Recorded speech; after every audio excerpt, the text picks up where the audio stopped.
Fallon had what she thought was pretty severe social phobia, but when she had her demons cast out in Jesus' name, her anxiety and fears left with them. So you were the first person that I ever referred from my professional counseling office that I used to have to go and do deliverance and exorcism. I want to welcome Fallon House to the channel.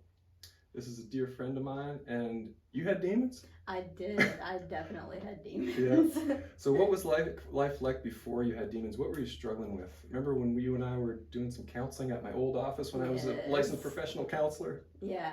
So I struggled with what I thought was just anxiety, like a lot of anxiety attacks. Yeah. Multiple times a week. It was affecting my marriage. It was affecting like pretty much everything in my life, but I suffered really silently. Like I didn't really talk about it. Yeah. I talked about it to Seth because he was the closest person to me. Your husband? Yeah, my husband, and he has watch his video yeah, too. watch It's awesome. his video. But yeah, I'd so isolated myself. Like the voices in my head had so isolated me that I just had him to talk to. So before I came to you, you're like the second person that I ever told anything like that. So. But yeah, a lot of anxiety. So my precious sister here had a pretty severe case of agoraphobia, social phobia, and what happened during deliverance? Oh goodness. So like the actual deliverance day experience. Yeah.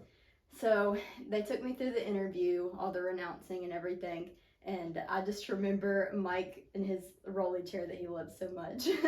He like rolled up and he went to confront, like divide soul and spirit in front. And I mean, he did not have to divide soul and spirit. Yeah, divide soul and spirit, and he did not have to push very hard. It almost felt like immediately, almost like I was like underwater for a second. Whenever it started separating from myself. Yeah. Did you know it was there before that point? I had an idea that or they were there? Yeah, I had an idea that like something was wrong. But I thought I just had really bad anxiety. I didn't think I actually had like demons, you know. But I went because I figured, you know, I can't feel worse if I go and just see what's there. Right. Yeah. You know, I mean, you don't know till you know. So I went, but I mean, it immediately something came up, and I'm a pretty reserved like person. I'm an introvert. Yeah, you're pretty. I try to be pretty respectful. But I mean, it came up laughing in Mike's face and like being really like taunting and, you know, completely out of my character. Yeah. So I mean, that's immediately I was like, oh my gosh. Were you fully co-conscious during this? You're kind of in the background knowing that it's happening, or how was it for you? Yeah. So I mean, after that moment where I felt I was kind of underwater, I knew that was not me. Like my vision got kind of blurry, but I was definitely aware through my session, which I'm so glad.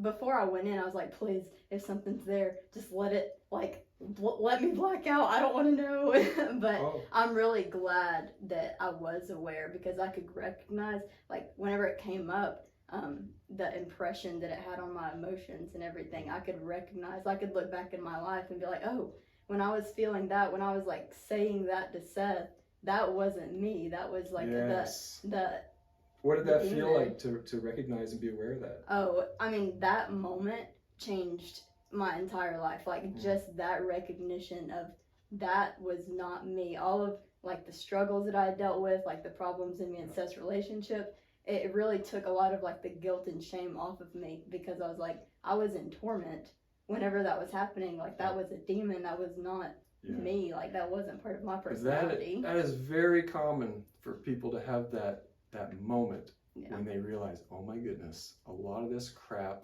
is not even me. Yes. And then it left, did it? How did you know it left? Well. Or they left, or what happened? Yeah, so, I don't think I was in that session, was I? No, so that was my first session, and I actually had a few follow-up sessions, but that first one just really completely changed everything for me. But at the end, whenever Mike and Hope was in there and they were commanding it to leave, I felt that it was there, and then I felt the release and just like the peace that came over me afterwards. And Mike asked me like immediately after everything was over, he's like, well, how do you feel? And I was like, oh my gosh, it's so quiet. It is so quiet. What do you mean by that quiet? So before I went through Deliverance, in my daily life, like outside, I probably looked pretty composed, but inside it was just like swirling thoughts, chaotic thoughts, all kinds of just racing thoughts, a lot of busyness. And I just thought that was normal. Like that's how it always lived. I thought that this is how everyone's mind was. Yeah. So I'm doing counseling with you, and you can't even get to church because you're so social phobic. Yeah. A week later, tell them what happened.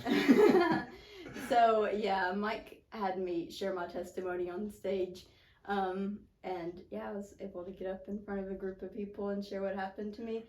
He reminded me actually recently. It's funny, like time goes on and you forget like certain details of what you used to struggle with, but we live like 45 minutes away, and I used to get up, like I would want to go to church with Seth.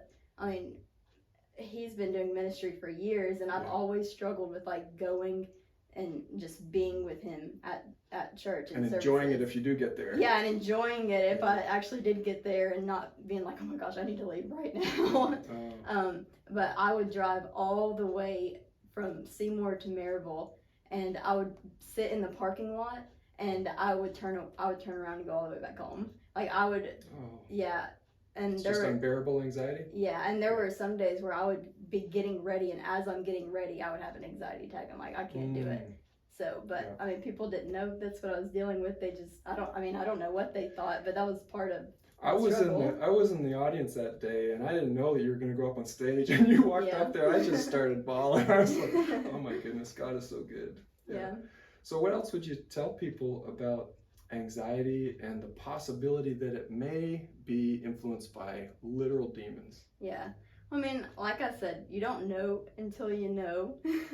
So if you're even considering Deliverance, please just do it. I mean, I don't think I've ever talked to anyone that's regretted going through Deliverance. It can't turn out bad and people get worse after? Yeah, I mean, I don't think you could turn out worse. So, yeah, but it's definitely completely changed my life.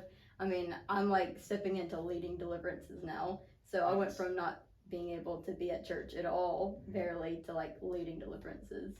So Fallon is casting demons out of people, and people are getting the same kind of freedom that she got. Yes. So good. Thank you for doing this interview. Oh yeah. I think it's going to influence a lot of people who are struggling with social phobia and just any kind of overwhelming anxiety. So bless you. Thank you for being here. Thank you. When you've tried everything to get rid of your social phobias and anxieties and fears and nothing's working, you may want to try Deliverance. You may have literal demons that are influencing you, causing all these problems.